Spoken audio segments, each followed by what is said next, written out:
The eerie sound of the wind and rain. Once again, I hazily regained consciousness on top of the bed. The finger that the witch had bitten off was still attached. I didn't say it was all an illusion, just that it was still attached. After all, the pain and the teeth marks, as though a witch had been in it, were still there. And yet, the window, which I had supposedly smashed, had been fixed as though it had never been broken in the first place. How can I escape this creepy room? Why am I locked up in this eerie room, all alone? I want to get out. I have to get out. Let me out of here. The door was sealed with a firm chain. I could open it a crack, but only enough to peek out into the corridor at best. It would probably be hard even to get just a fist through it. The windows wouldn't budge either. They were no better than barred prison windows. The bathroom didn't even have a window. The only thing that could get out through there was the water that flowed out if you turned on the tap. No matter how hard I tried, I couldn't think of any way out of here. How about the air vent? Wait, would the mansion have air conditioning? Like, this building had to be built in, like, the 50s and 60s, so would it have air conditioning? This is gonna sound like a very bad question, but I'm just curious. When was air conditioning introduced in Japan? Alright, so according to Panasonic, it was 1958. That was when, room air conditioning was introduced in Japan. 1958, the company's first room air conditioner, marketed under the name Home Air Conditioner with the national brand, was developed in 1958. Air conditioners in Japan during the first half of the 1950s were mainly large-sized ones for business use, and none were available for home use. Attention in the industry was then directed towards the window type that could be made compact and lightweight at a relatively low cost. Oh yeah, the window air conditioners, not the air conditioners that flow through the entire house. Oh, I get it. No part in the first question asks did they ever mention air conditioning. Am I correct? At least in the main mansion, yeah. I don't think there was ever a mention of air conditioning. Oh my god, I just Nox commanded myself. Yeah, you can't escape that room with the air conditioning if we follow Nox's commandments, because they never mentioned an air conditioning system in Rokujima. Yeah, I didn't think of that, yeah. Nox's commandments totally knocks out air conditioning. But wait, what about heating? Well, I don't think you could crawl through a heating system, can you? No. Yeah, let's just continue on. Yeah, that was a bad direction. Sorry, Angie, for getting your hopes up. No matter how hard I tried, I couldn't think of any way out of here. Shut in here like this, I was no more or less than a prisoner.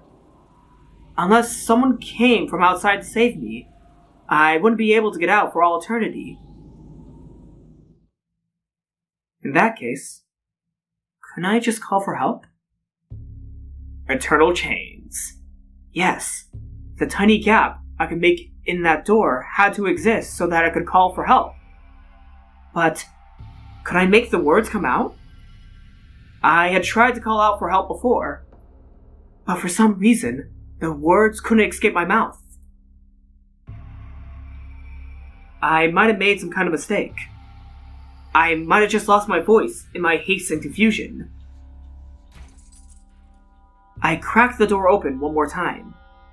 The warm light of the hallway flowed in, making the darkness of the room stand out all the more.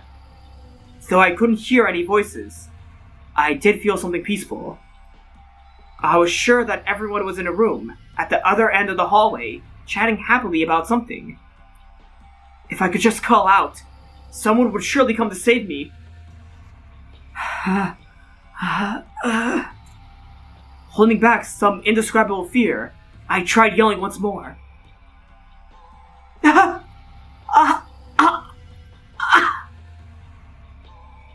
But the result was the same. It was like trying to yell underwater. All I did was get out of breath, unable to call out in the slightest.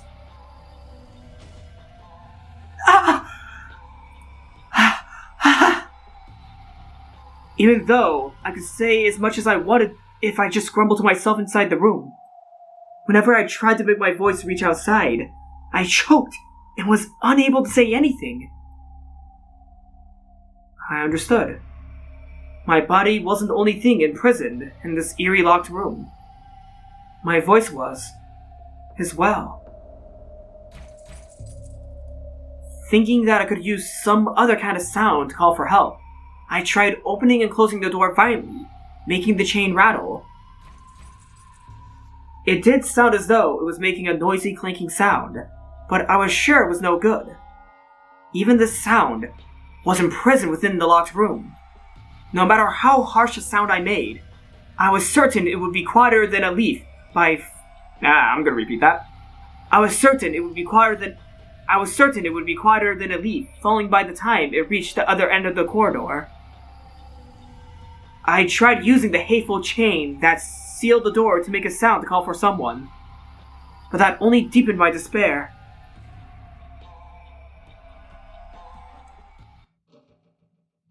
Huh? This chain? That's insane. Even though, just a second ago, it was a stiff chain that looked like it was used to seal a monster away.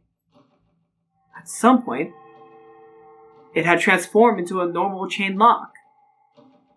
Interesting. I'm betting this is a trick. This changed everything. Now, I could just undo it from the inside. I tried to undo the chain, but I couldn't pull it off.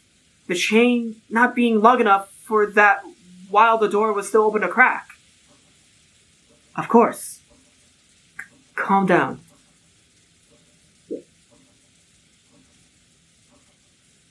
I swallowed and calmly closed the door.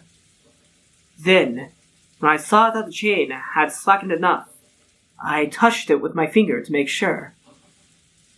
When I was little, I hated chains because I could never get them undone right. However, that was a long time ago. I could unfasten them normally now. Anyone could. It was easy. At that moment, that terrible thought, that demon who had locked me in this room might have been using this as a trap to give me hope and then make me despair even more, finally stopped haunting me. Oh, no, this is so a trick. Oh, no, this is a trick. The chain lock unfastened, and the chain dangled there right before my eyes. Now, there was no lock sealing this door. Please, don't torment me anymore, and just open normally. Slowly, the door opened. I had closed the door in order to undo the chain, so the warm light from the hallway had been cut off. What if I opened it again, and that warm light was gone this time? I was even afraid of that. However, that was just me over-imagining things. Slowly, expanding before my eyes. No, this is normal for a door. As the door let out an annoying creak, the exit from this cursed room, I apologize. The exit from this cursed room finally opened. Oh? Are we going to be let out into the hallway? I have a feeling that something bad's going to happen. I did it! I did it! Even my cry of joy was strangled. But that didn't matter anymore. All that mattered was that I could get out. I poked my head out and looked left and right down the corridor. The warm corridor. I could sense people having fun at the other end. Everyone's right there. Wait a second. Since it's like almost 11 o'clock, that means the family conference is going on right now. Are you sure that the people at the other end of the corridor are having fun? Because I'm thinking the adults are discussing the family conference stuff right now. Yeah, the family conference is going on right now. I don't think they're having fun. Let's go. Right now. Yep, I knew it. Golden Slaughterer. There we go. Yes, it's Golden Slaughterer, my song. Yeah. At that moment, something cold and heartless crushed my throat. It was as though an iron loop had been fastened around my neck and pulled on hard from behind. No, not as though. Without my knowing, at some point, a thick metal collar had been fastened around my neck. Oh shit. When had this happened? And when I turned around, I despaired even more. From the inner side of the door I had just opened, a thick chain extended, which was connected to my collar. I pulled on it, but it didn't even budge. When I shook it, the whole door creaked. What the hell?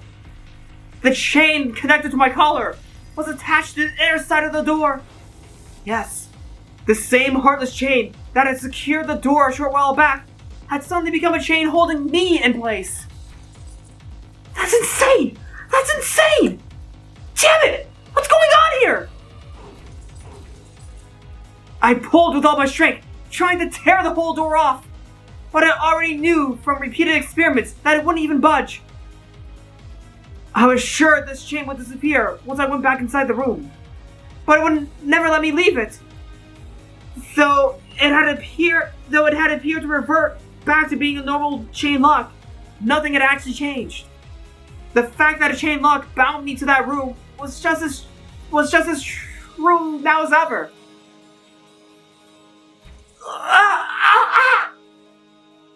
Tears flowing down my face, I pulled with all I had. It was completely useless. No matter what I did, I never tore it loose. And I wasn't even permitted to call out for help. I felt a confused anger at how the demon had mercilessly made me think for just an instant that I just escaped. But no matter how much I yelled, no voice came out, and no one on the other end of the corridor could hear me.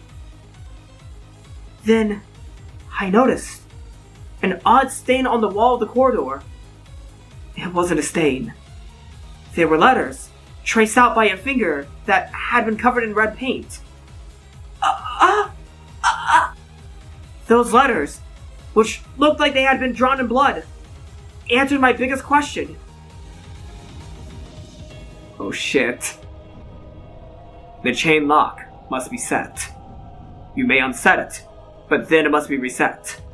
Unless it is set, this exit of yours will be unusable. I instantly understood the meaning of that unsettling message. Then I tried it out, and understood completely.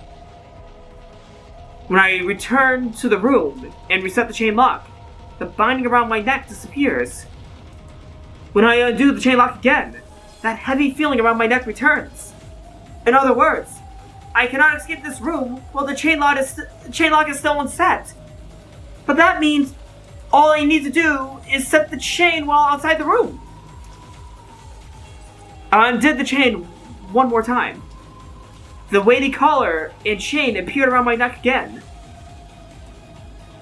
I stepped out into the corridor and closed the door behind me, leaving only the slightest of cracks. I stuck my hand through that crack, grabbed the dangling chain, and tried to reset it somehow. That's impossible though, isn't it? Yeah. Can you actually... Wait, that's a good question. Could you actually set a chain from outside of a room? Like, I know you can't undo it from the outside of the room, that's why the chain lock exists. But can you really do the chain while outside of the room? Yeah, no, that's impossible, isn't it? Yeah, that's impossible. Oh, I was about to reset the camera, but let me listen to my favorite part of Gold Slaughter real quick.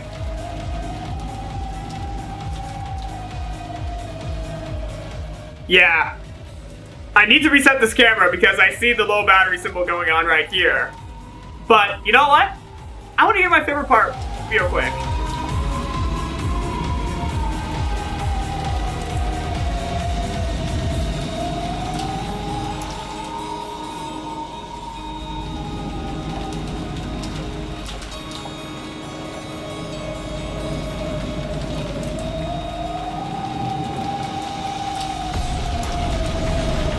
Here we go!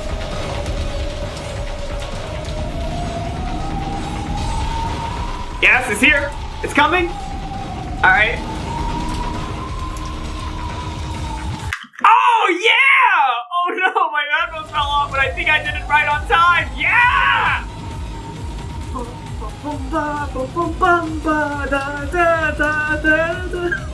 I stuck my hand through that crack, grabbed the dangling chain, and tried to reset it somehow.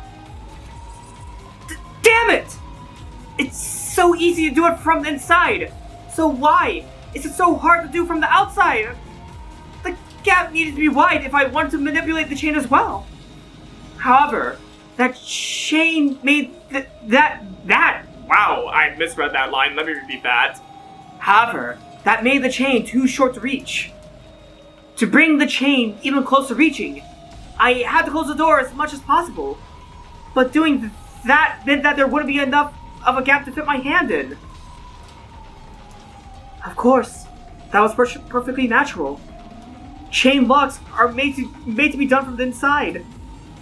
They'd be completely pointless if you could set it and unset them from the outside.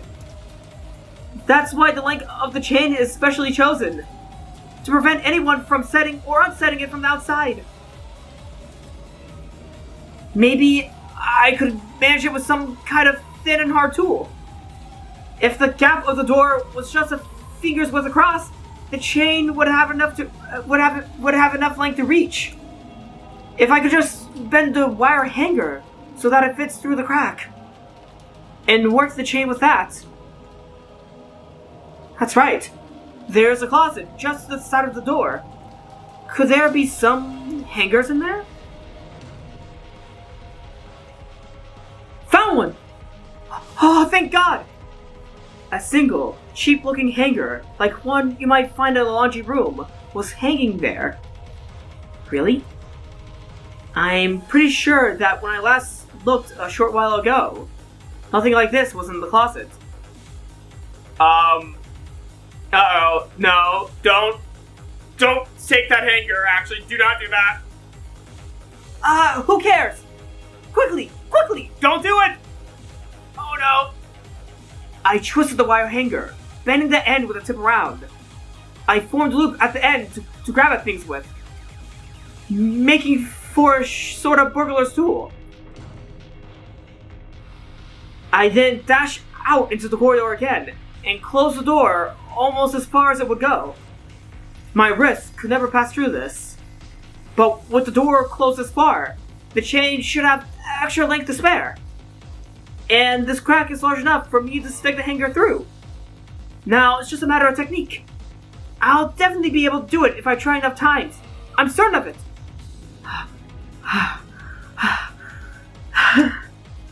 It's harder than it looks, but the chain is long enough. It isn't impossible. I had finally gotten my hands on the one way to escape. It was hard, yes, but it was theoretically possible. If it was possible, then I would be able to get out. I would be able to escape from here.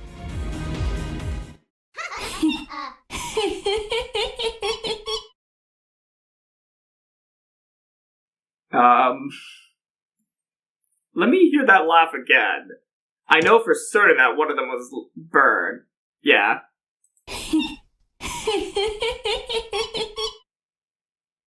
Oh, that's Burn! It's Burn! Burn has trapped Angie. Oh, yeah! After Angie had died, I see what's going on here. Burn's eternally torturing Angie now, isn't she? Oh, interesting. Mirage Coordinator. At that moment, I felt a heavy weight on the far side of the door. It felt as though someone inside the room had leaned against the door with their forehead. And she, the witch, had laughed. Then, I felt a powerful and strange force on the wire hanger. Is she trying to grab away from me? Yeah, right.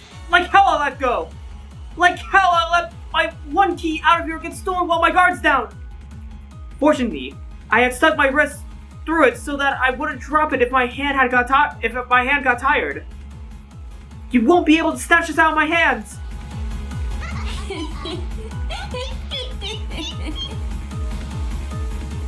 The witch on the other side of the door watched me and laughed once more. Then, I noticed something weird. I looked at my left hand, which I had pressed against the door to hold it in place.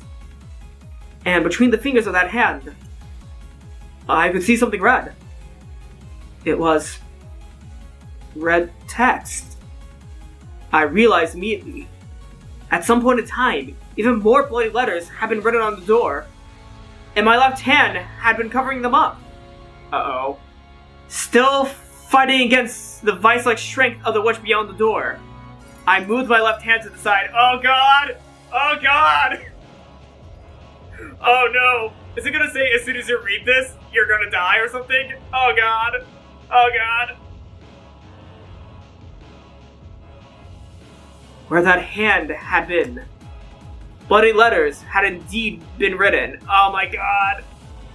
It read, as though someone had predicted that I'd struggle this way from the very beginning. A message directly from the witch to me. Oh god! Oh no! Oh god! This, I'm not gonna say any spoilers, but this heavily reminds me of a certain scene in Stardust Crusaders. Oh no! No! Oh god! That scene was legitimately upsetting. That character was one of my favorites too! The one whose hand moves to the side once he finds writing on the wall. Ah, no! Why'd you have to remind me? No matter the method, it is impossible to set or unset the chain lock from the outside. All tricks done from the corridor have been sealed by the red letters. No way.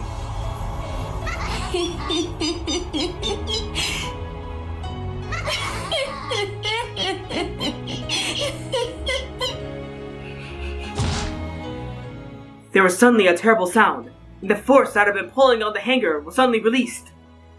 And when I looked at the hanger that was finally free, I lost all hope.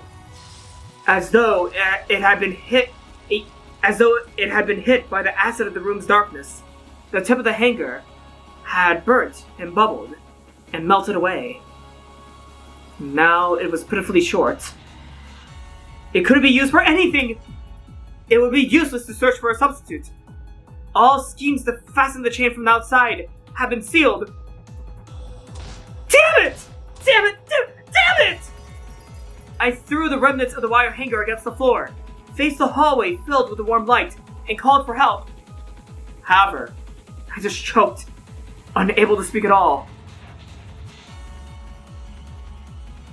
I need a little bit of water for a second. Everyone's just down the corridor, and everything's peaceful there. I can't hear the voices, but I know. I'm sure they're all having a good time playing cards. Please, someone notice me. Someone, save me.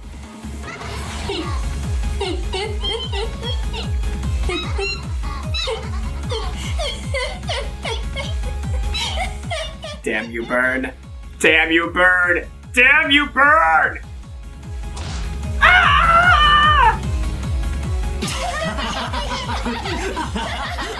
Oh, that's even more cruel. That's even more cruel. Having AJ hear her family laughing at the other end of the corridor, that's just cruel, man. This time, it wasn't the witch's voice. It was the happy voices of everyone else, which I could hear from the other end of the hallway. Someone, come over here and save me! But no one will come to your rescue. No one will come to save you. Oh, man! And we're back to the guest house. Oh! 悪いね。これで上がりだ。 Novelet. Oh, what game are you playing? George slammed his last card down, ending the game with his victory once again. Of course George won. Everyone gasped in unison. The cousins' room was filled with laughter as they enjoyed their card game. うわーやっぱりジョージの兄貴が持ってたか。憎い。スペードの6が憎い。What game were they playing? I want to know. What were you playing? Go Fish? No, it can't be Go Fish. Could it be Go Fish? No. Ah, I wish I knew more card games. Hold on. バートラのダイヤの8もエグかったぜ。 Were they playing poker? No, they're not playing poker. They're specifying 8 of diamonds, ace of spades. Yeah, no. もう悔しい。 How did Cannon fare?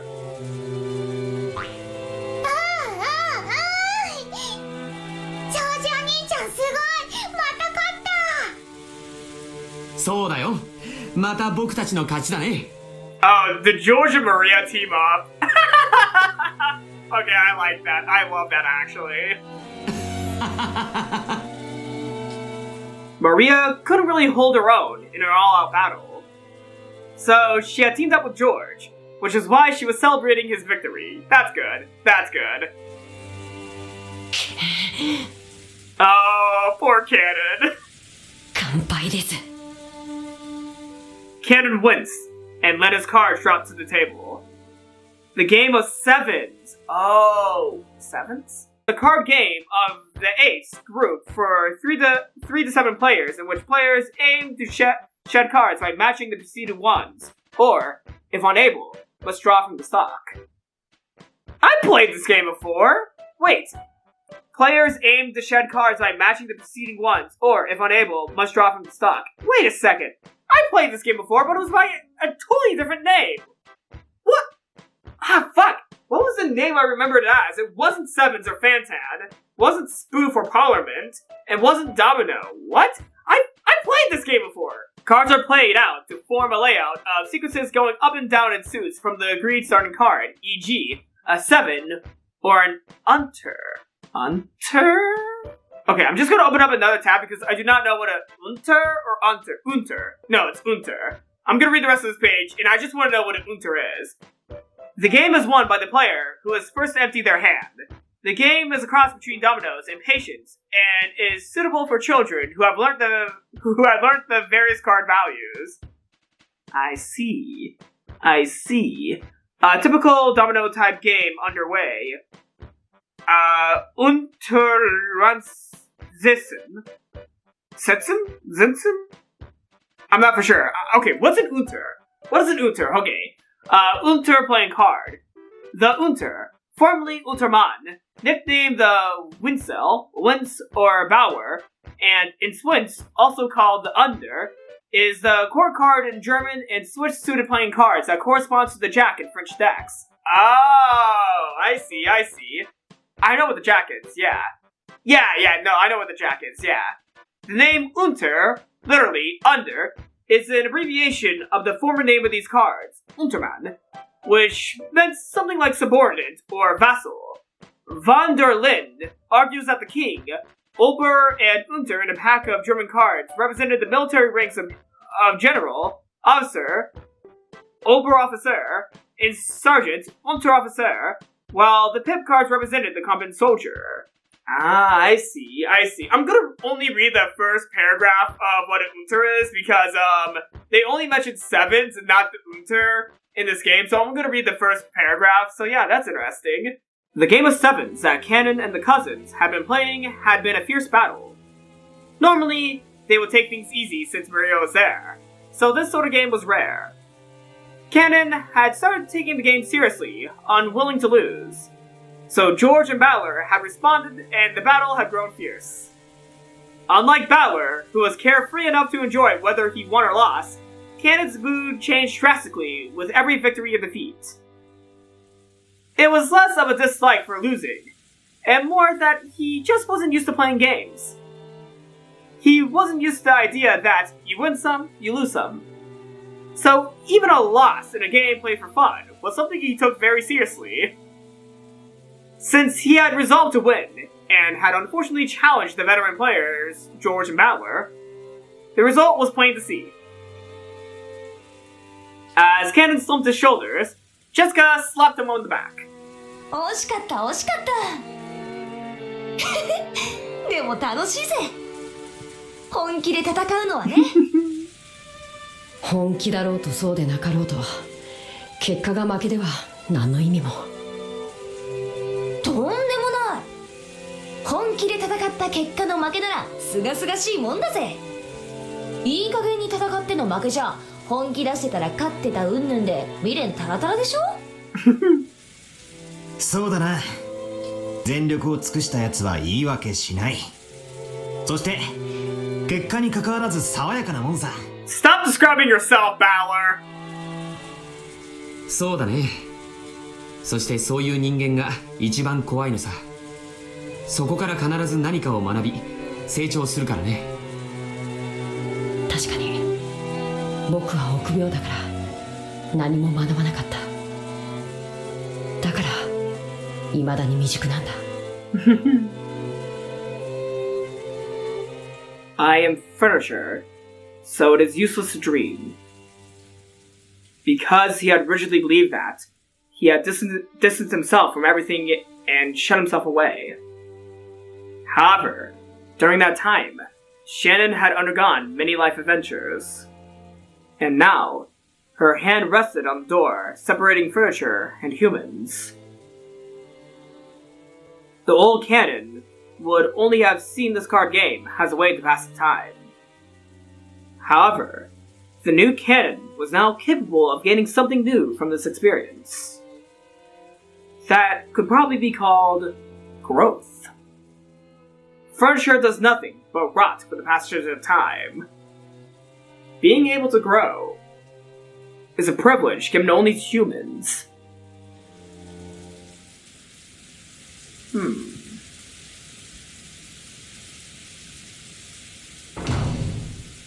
一緒に遊んでくれてありがとう西とか書いたり忙しかったんだろ付き合ってくれて本当にサンキューだぜ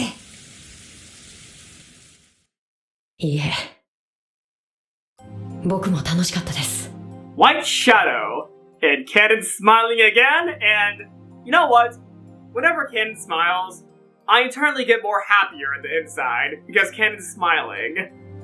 いえこれが楽しいことなんだって理解できました僕を無理に誘ってくれてありがとうございます。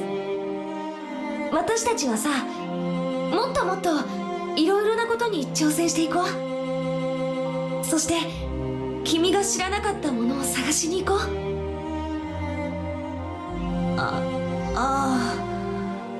うそれでさっきの話だけどさギターとか Hey!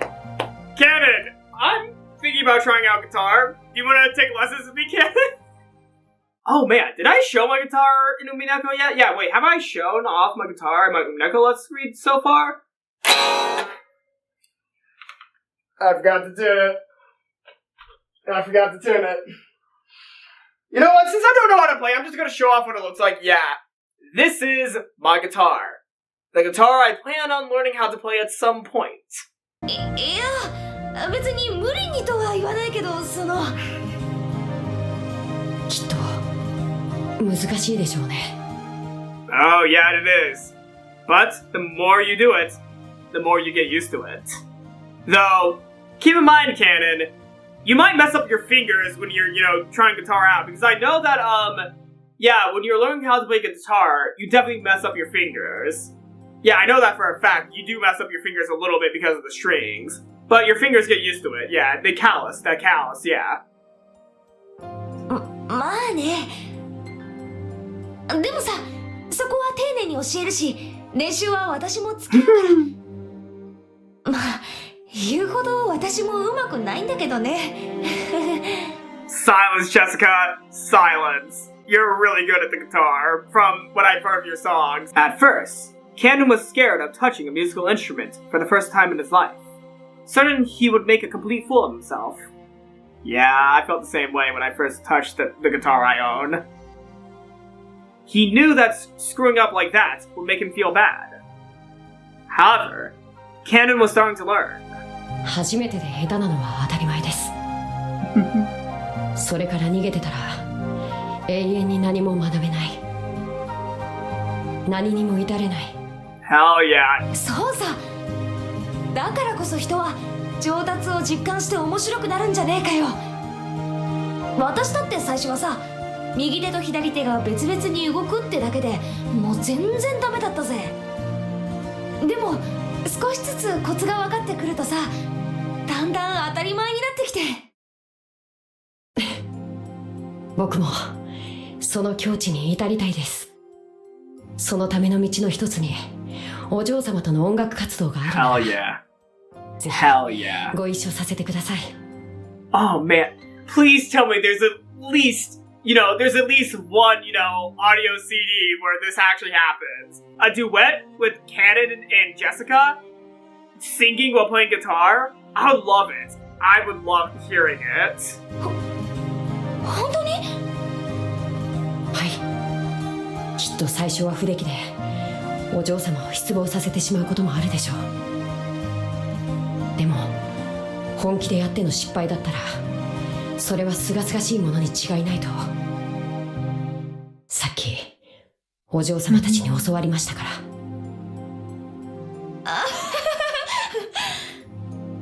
照れるぜ。お嬢様のことをもっと好きになりました。あなたは太陽のような人なのに僕がこんなにもずっと近くにいたのに。 No! Why did I press again? That was all me this time. That was all me. I'm so sorry, Ken. I did not mean to do you dirty like this.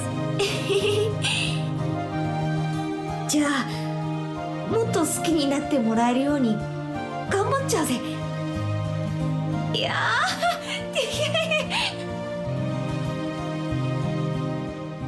Ken's serious and competitive words were more than enough to make Jessica shy. However, Ken's expression unexpectedly clouded. 僕がお嬢様を好きになれる理由はこんなにもはっきりしています。だからわからなくて辛いです。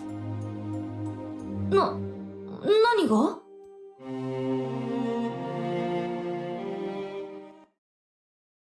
お嬢様が僕を好きになる理由です。 Wingless. お嬢様と違い僕は何も照らしてない。今だってお嬢様に照らされながらその背中についていってるだけです。そんなみすぼらしい僕をお嬢様が好きになる理由が何一つ思いつかないんです。そんなことはないぜ。カノン君にだっていいところはいっぱいある。恥を忍んでお聞きします。お嬢様は僕の何が気に入られたのですか？ Canon hung his head. He had never learned anything, so he had never been able to take the lead with her. It made him sad and frustrated that he had always been the one-sided recipient of her affection, and could do nothing but respond to it. Jessica was lost for words. After all, compared to the reason that Canon had fallen for Jessica, Jessica's reason was a lot more vague. That's the thing with love. That's the thing with love. Most of the time, you just don't understand it. She had listened to Shannon talk about her love with George. And at school, she and her friends always talked about relationships with boys. There was nothing strange about a girl fascinated by the idea of romance, developing an interest in a nearby member of the opposite sex. However, if she were to put that into words, she would be misinterpreted as saying that any nearby boy would have done just as well. However, if nothing else, she knew what she felt at this moment. She really did love Canon, and she truly wanted a relationship with him. They might end up together as a result, or they might not. But whatever the outcome, she could accept it as long as she held nothing back. That allowed her to stay true to her feelings, what she knew she felt right now, and act on them seriously. However, she couldn't find the right words to tell Cannon this. When Cannon saw Jessica bite her lower lip in frustration, he finally realized. バカだな、僕は。僕のどこが気に入ったんですかなんて質問。本当にバカらしいと思ったんです。自分に本気じゃないから、自分のことさえ理解できてない証拠なんだ。そんなことをお嬢様に言わせようとするなんて、僕は最低だ。Oh man, Cannon. Oh man. Ah! Oh man, Cannon. I'm actually tearing up right now. そんなことないよ。女の子だって男子に告白されたら最初に聞いてみたい質問だもん。自分のどこを気に入ってくれたのって。それを相手に尋ねる時点で僕は未熟なんです。そんな未熟者に気に入ってもらえるようなものがあるわけがない。 You're still learning about love, Cannon. You are gonna make mistakes. いや、そうじゃなくてJessica panicked, trying desperately to explain how she felt. However, Cannon was calm. And then, he spoke. だから僕がお嬢様を好きになるように、お嬢様にも僕を好きになってほしい。そのために僕は自分を変えていくことにします。今はまだこんな自分をお嬢様に好きになってもらえるとは到底思えません。でもいつか必ず。絶対素敵なカノン君になれるよ。私がベタベタに惚れちゃうくらいの素敵な男の子になれる。私はそれまでずっと一緒にいるから。時間なんていくらでもある。Oh man. Uh-oh. ただ時間がそうないのが悔やまれます。Yeah, this is the deciding night, isn't it? Well, I don't think any decision will come to fruition because, we all know what happens on October 4th and 5th on Rokenjima. 時間って？家具の話をするとお嬢様が悲しまれます。でも話さなければなりません。そしてそれは僕が本気で戦わなければならないことでもあるのです。何の話？家具だから恋ができないとか、そういう話ならもう聞きたくないよ。カノン君は家具なんかじゃない、人間だよ。はい。だから人間になろうと思います。ですがまだ家具なんです。ならなろうよ、人間に。かつて魔女は教えてくれました。この世の一なる元素、それは愛だと。それはこの世に住まう人間は当たり前のように享受できるものです。しかし家具として生み出されたこの世ならざる身には当たり前ではないのです。その当たり前でないものを得るには魔法か奇跡が必要なんです。 In the same way that Naysan and George Sama would never have ended up as they have without borrowing the power of that golden butterfly brooch. っきからこれがわからないの。Distant. Oh? 何がわからぬというか、聞かせよ。今回のゲームが始まり、短くない時間がシャノンやカノンの恋への決意に割かれてきたわ。それ自体は自らを家具と蔑んできた少年少女の青春の決意と成長の物語と好意的に見てもいい。でも二人のある前提にさっきから強い違和感を覚えるの。なぜ魔法が必要なのかであるか？シャノンもカノンも、いえ、あえて家具と呼ぶわ。家具たちは最初から一貫して人間とは恋愛ができないと主張してきた。そこに黄金蝶のブローチという魔法が介在し、その魔法という奇跡の結果、ジョージお兄ちゃんとの恋愛が成立した。そう主張してるわ。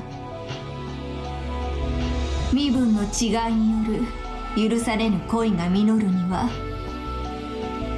魔法の奇跡でもないことにはありえぬと、そう考えたとしても無理はあるまい。I mean, yeah, that is there too. They are servants, and the George and Jessica, they're also, you know, in a higher class. So yeah, that could be an interpretation. But let's think a little bit deeply, should we, Featherine? そうね。だから使用人の身分であるシャノンとカノンが共に後ろ宮家の人間に恋をし、許されざる恋に苦悩して自らを家具と卑下したとしても、それは納得できるの。ではそなたの納得できない点とは？再び魔法の力がなければ結婚はできない。それがシャノンとカノンの2人の共通認識になってる。これがどうしてもよく理解できないの。After meeting in secret for quite some time, George and Shannon had finally gotten engaged. Both were fully prepared for it emotionally. And though there would be some trouble with the relatives, it had gotten to the point where it would probably be impossible for anyone to prevent their marriage. 結ばれようとする二人の間に立つなぞ。飛ぶ矢の前に立ちて、それを掴もうとするにも等しい愚行よ。そういうこと。伴侶を生涯守りきると誓ったジョージお兄ちゃんにとって、両親の反対や感動さえ恐れるものではない。むしろそれらさえも彼女への愛を示すちょうどいい試練だとさえ思っているわ。つまり二人は必ず結婚する。誰も拒めない。そして二人は婚約を快諾した。誰にも拒めない、阻めない。馬に蹴られてなんとやらであるな。そう。だから不思議なの。魔法なんて必要ない。If George and Shannon had wanted Ava's approval for their engagement, then magic really might have been necessary. After all, Ava had forbidden his relationship with her. No matter how much George spoke on Shannon's behalf, the chances of Ava being convinced were virtually zero. If that were the case, it would be understandable if they wanted a magical miracle to make Ava acknowledge their engagement. しかし、ジョージお兄ちゃんはきっぱりと誓ってるわ。両親に婚約を認められなくても構わないと。そう。二人の婚約を阻む理由は何も存在しないの。そしてそれはシャノンだってよく知ってるはず。なのになぜ彼女はこの順風満帆の婚約を受けたこの夜になおも魔法の奇跡を祈るの？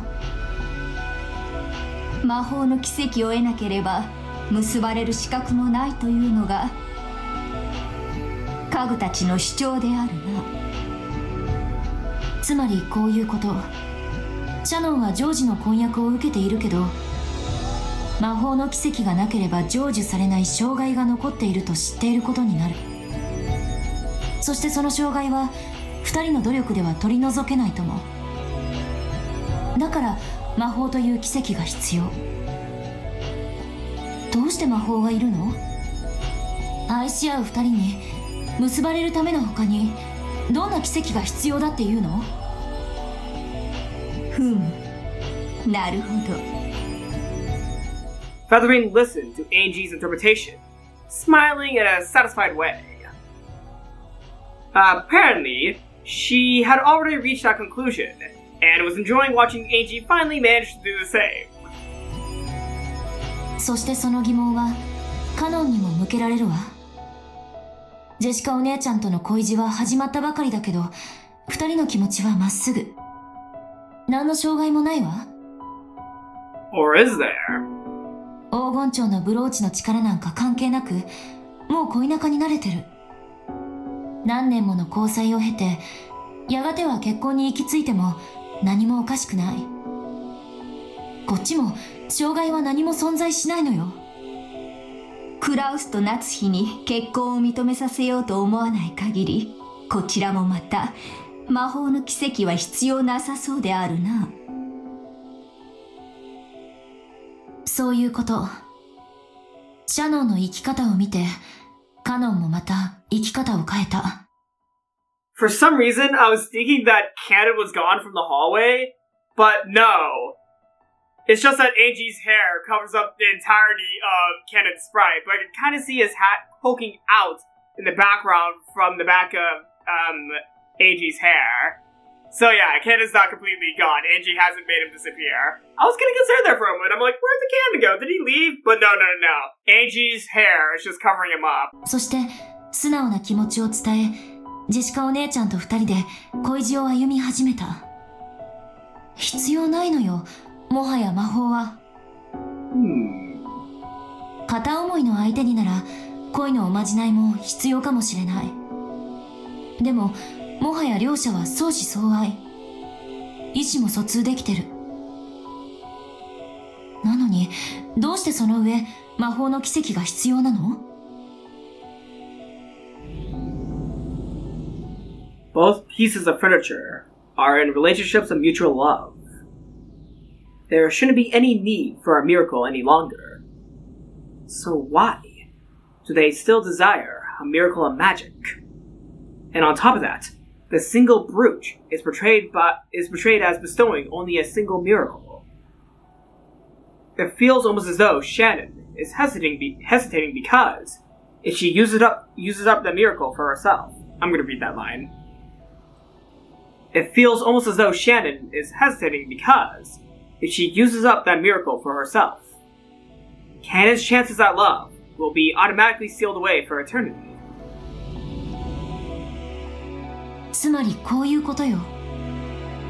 どうして家具は恋をしてはいけないの？魔法という奇跡なくしてはなぜ恋が許されぬことになっているのかが。そして頑なに恋ができないと嘆いていた家具たちにそれを許すことのできる黄金蝶のブローチって一体何だっていうの？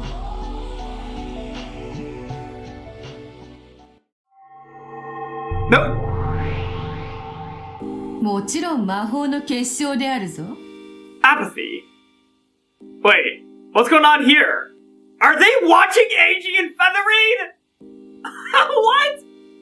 Wait, what is happening here? Are they watching Angie and Featherine, or is this a totally different conversation on the same subject of love? Or is this a totally different conversation? Okay, this is so out of left field. What's happening here? ただし、多くの魔法と同様に、半魔法の毒素で焼かれもする。つまり、魔女や魔法を信じる者にしか効果がないということなんですね。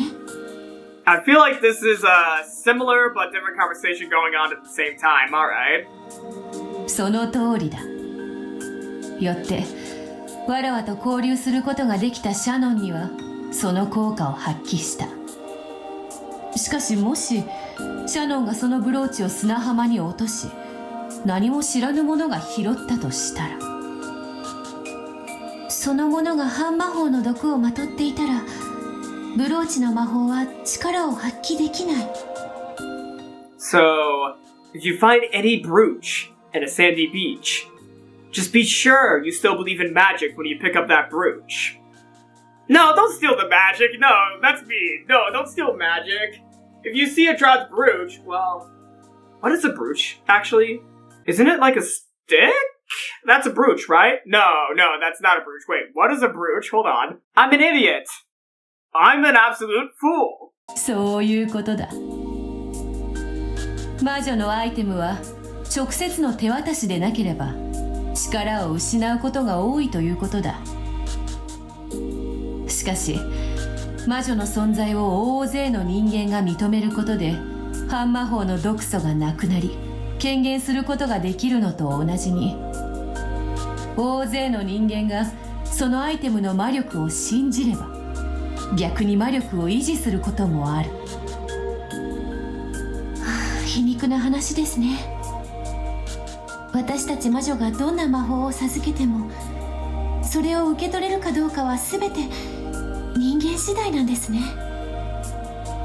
薬もそうだと聞いているぞ。同じ薬を飲んでもその効果を知らされている人間にはより大きい効果が出るという。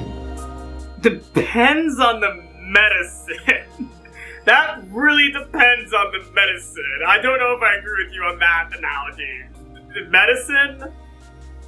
I think medicine and its side effects work for everyone, regardless of how much they know what's in that piece of medicine.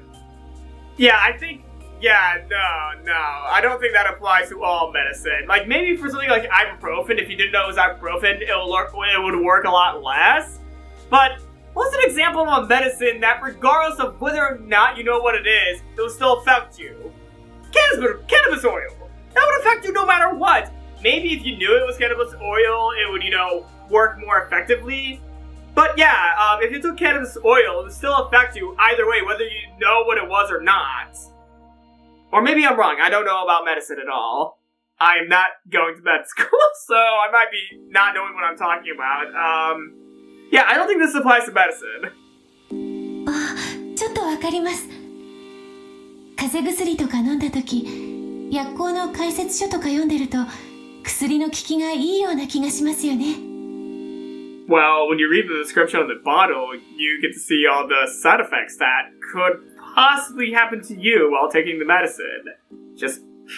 I read every single thing I have, medicine. Every time I have a new medicine, I just read the side labels. And part of the time, I'm just thinking, I don't want to use this anymore after reading the side effects because potentially may cause lung collapse was one of them I had to take one time when I had, an ear infection.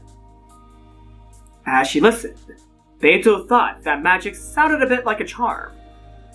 When most humans think of magic, they think of incredible miracles being performed one after another in front of a crowd. However, this true magic that the older sister spoke of sounded almost like a charm. Something that had no effect if the person using it didn't believe. Shannon's heart was captured by George bit by bit as he grew by leaps and bounds. However, she had given up, thinking that one of the lower status, such as herself, would never find love with him. That was when Beatrice had given her the golden butterfly brooch and encouraged her. Given up by means that you have zero chance of success. But if, with the power of magic, you think there just might be some chance of your wish coming true, the probability then rises to something greater than zero at the very least. Zero remains zero forever. But even if a faint probability were to exist, it would be no exaggeration to say that an impossible miracle had occurred, compared to the time when the possibility was zero. Humans can use magic to take resignation, by which they themselves make the probability of success zero, and cancel it out. When a human does not give up, though their chances of success may be small, those chances do exist. And the stronger their belief, the more the odds rise. the more those odds rise. It was easy to imagine that Shannon had made earnest wishes upon the brooch, believed in its effects, and made tiny little efforts to get George like her. 信じる力が I know that line 魔法 said, になる sorry, Beatrice. I know that line said many little efforts instead of tiny little efforts. I apologize. You know, sometimes I'm very bad at reading. But yeah, I'm not the best at reading, so I know I messed up that line, but I had to keep on going. I'm sorry. そしてそれを信じさせる者が魔女だ。 Those who make others believe are witches. That's an interesting way to put it. If you think about it, it's true. Let's say a witch steps out into a spotlight, waves her staff in front of a crowd of onlookers, and makes a rabbit appear out of thin air. The many people who see it will surely think that it was a sleight of hand. They might wonder at how it was accomplished, but they would be sure that it wasn't magic. And they would applaud this splendid trick that had appeared to be magic. But what if? What if they conducted a sacred ceremony inside a great ancient temple in front of a crowd of believers, culminating in the exact same thing? Would any of the people there think it was just a sleight of hand? In fact, in the ancient past, when magic tricks as a form of entertainment didn't even exist and divine spirits were worshipped, this would doubtlessly have been a miracle of magic.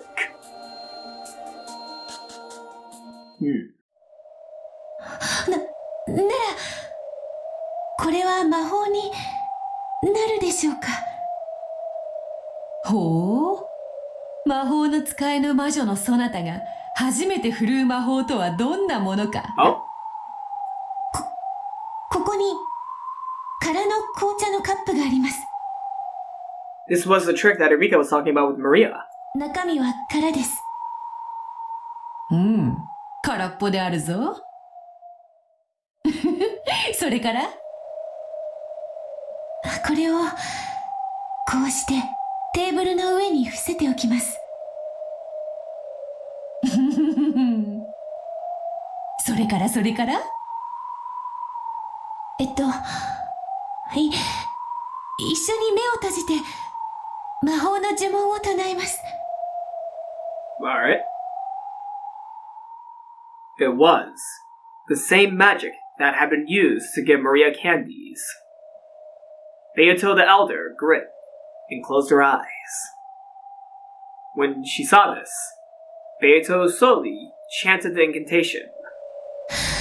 さあさあ思い出してごらんなさい。カップの中に何が入っていたのか。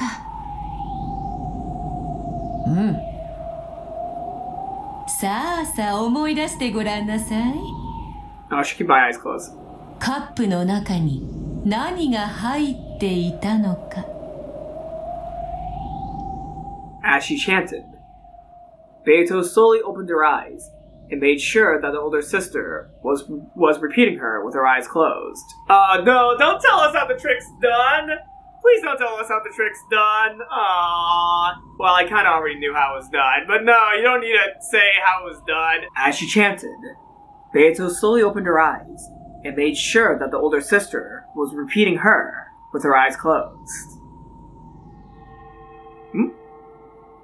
Then, a single gold butterfly appeared out of nowhere. Oh, they're not saying how the trick's done. Oh, that's a relief, actually.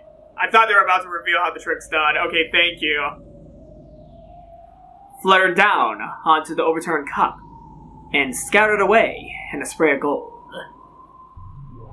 Okay, there we go. Okay. もうよいか、目を開けても。 Yeah, that's how the trick's done, everyone. Yeah, sorry that had to be revealed to you all. Yeah, sorry, that's how the trick's done. Oh, why did Rikishi tell us how it was done? Darn it! Why did they... Yeah, that ruined the magic of what happened there. はい。目を開開けてカップの中身を改めてください。さてさて、そなたが初めて使う魔法はいかほどのものか。Taking her time and dragging out the suspense a little, the older sister lifted up the cup. おや？いかがでしょうか。 Far! When the cup was lifted up, there lay a single golden rose petal. これは魔法になるでしょうか。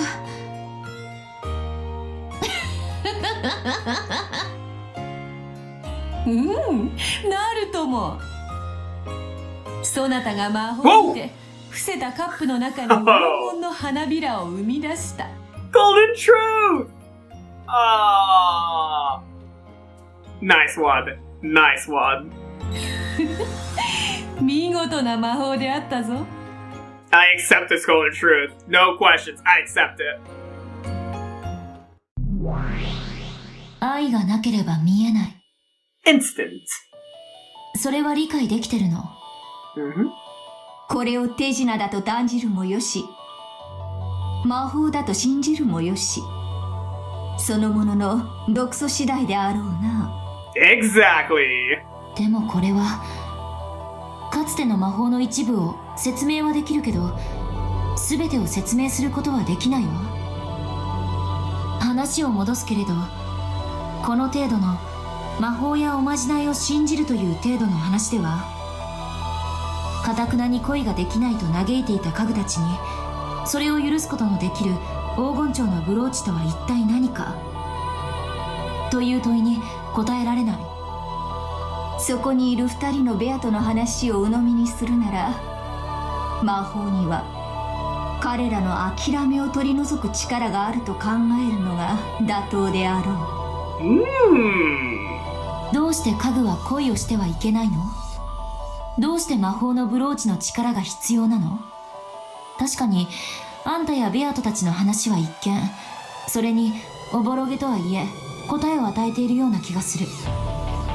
でも朗読者だから言わせて、それでは納得がいかないの。納得とは。家具たちはもっともっと悲壮な宿命に抗おうとしているわ。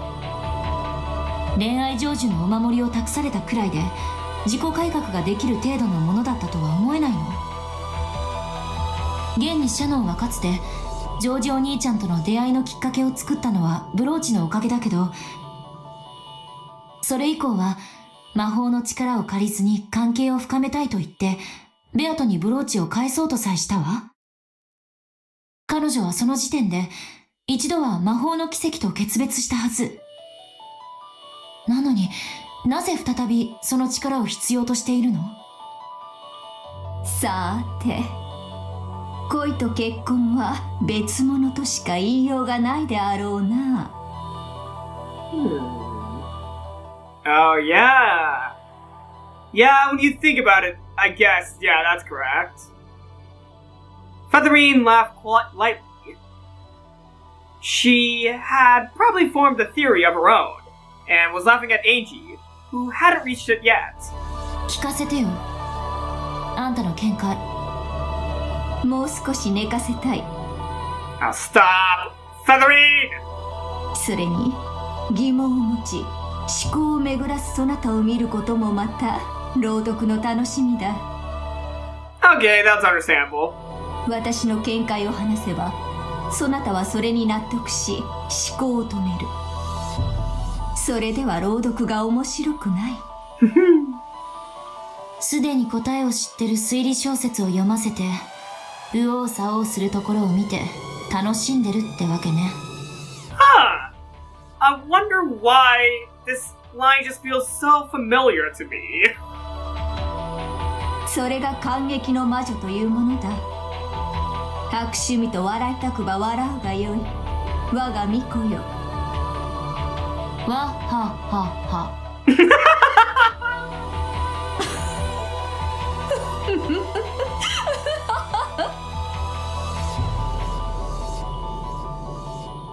I understand that a part of magic is created by a believing heart. Damn it. Towards the end of this video, I've not been saying a single one of these lines correctly. I'm gonna get one swing of water, and let's hope that, I, do better. Wow. For the amount of reading I do on this channel, I thought I would have been better at, being able to read. No complaining. I'm good at reading. If I think I'm bad, I'm bad. But if I think I'm good at reading, I'm good at reading. I understand that a part of magic is created by a believing heart. And that magic probably permeates deep into the world of us humans as well. However, though it does permeate so far, the power that dwells within magic is small. Visiting a shrine before an important exam to pray that you'll pass is something that many people do. However, not many people will actually credit that visit as the reason for their success. Praying like this contains no power except as a calming influence. In love, where even a small chance and a little bit of courage can cause a major change, this power might cause a massive upheaval. However, would the insurmountable fate that those pieces of furniture claim to be in the middle of really change because of something like that? I think that in the past, the magical power of the brooch as it joined Shannon and George was a little more than a good luck charm. However, at this point, the magical power that the pieces of furniture are seeking from the brooch, praying for their love to succeed, is not something as vague as a charm. It feels much stronger, like a whole different interpretation of magic. Nice name drop! Nice somewhat name drop! If you believe in a sleight of hand, it becomes magic. But that's no more than a child's trick. And that only explains one part of magic. They are hoping for something. They're hoping for something with much, much more power. For true magic, not a sleight of hand. 家具たちは黄金蝶のブローチにどんな魔法を期待しているというの？ I wonder what exactly they are expecting. 黄金蝶のブローチ？ Oh, wait, did Cannon tell her about it? 黄金の魔女ベアトリーチェが霊境を割るのと引き換えにシャノンに与えた恋を成就させる魔法のお守り。これがそれです。From his pocket, Cannon pulled a wing of a gold butterfly. I feel like that's just a regular sound effect, but I'm gonna check the tips just in case. Yeah, nothing was added to the grimoire or the tips. Okay. That sounded like the... No, that's not the adding dingle. No. That was way too soft for that additional tip dingle. Yeah. Yeah, no. That wasn't the dingle for an addition to the tips. Though it was just a single wing, it was easy to tell from its distinctive shape that it had been originally part of something with a butterfly motif. このブローチの魔法はシャノンにジョージ様と恋仲になる機会を与えました。しかしそれを最後まで成就する前に僕に譲りました。だから僕はこのブローチの力でお嬢様の好意を得ました。そんなわけないよ。私がカノン君を好きになったのは自分の素直な気持ちだぜ。ありがとうございます。お嬢様は人間だから魔女も魔法も信じない。無理もないことです。しかし魔法で生み出された家具の僕がここに存在すること自体が魔法の奇跡の存在する証拠なのです。ごめん。何の話？ Jessica tried her hardest to grasp what Cannon was trying to say. However, she couldn't understand it and had to ask him to repeat it with a bitter smile.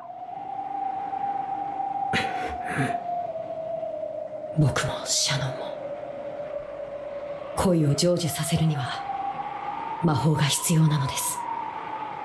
そのための鍵がこのブローチ。僕が踏んで割ったので、僕たちは一つずつ持ち合っています。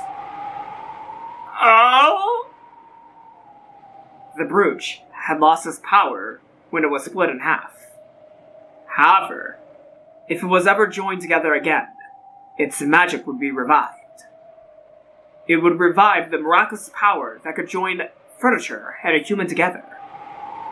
しかし、一つのブローチは一人の願いしか叶えない。I see where this is going. 家具の僕たちはこの一つのブローチによってどちらかしか結ばれないのです。Your game this time, holy crap! Wow! Okay, this is a lot different than the previous 5 games, and I'm loving it. You know what? Every game so far has a totally different theme and feel to it. And, okay, this theme of episode 6's game, I don't know why, but I feel like I'm really liking just the setup a lot more. Like, I don't know how the rest of the game's gonna play out just yet, but I'm loving this setup. Like, this is one of my favorite setups to one of the games on the game board. This has been my favorite setup so far, so I'm really excited to see where this goes. It was the single spark of love that the old Beatrice, with her shrill laugh, had sown on a long day ago. That Beatrice had likened humans who were tormented by this spark to ripe fruit, and taking evil pleasure in their suffering. However, the magic infused within the spark was real. It was the only crystallization of magic that the Golden Witch Beatrice ever left in this world. Its shine grew brighter. F-Style! 何？大丈夫です。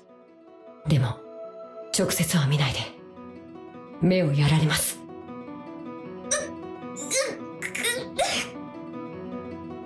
It grew more brilliant still, shining like the sun. Jessica didn't need Cannon to tell her to put her hands over her eyes. Oh? As the light grew stronger, a sound like the roaring of the wind or the tide also grew in intensity. It already drowned out the sound of the wind and rain outside. Jessica could no longer even stand, and she crouched on the floor. It was a flood of sound and light. And until it withdrew, Jessica could do nothing but moan. Oh? Oh?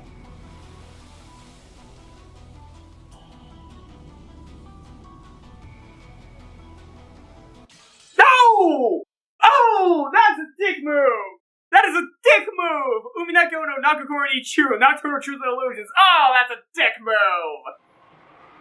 Zipar and Furfur. Ah, Zipar and Furfur? Interesting. Very interesting. Who's entering the room? Oh, hey. さあさあさあ、今は大丈夫ですよ。急ぎましょう。What was that face, Kumasawa? What was that?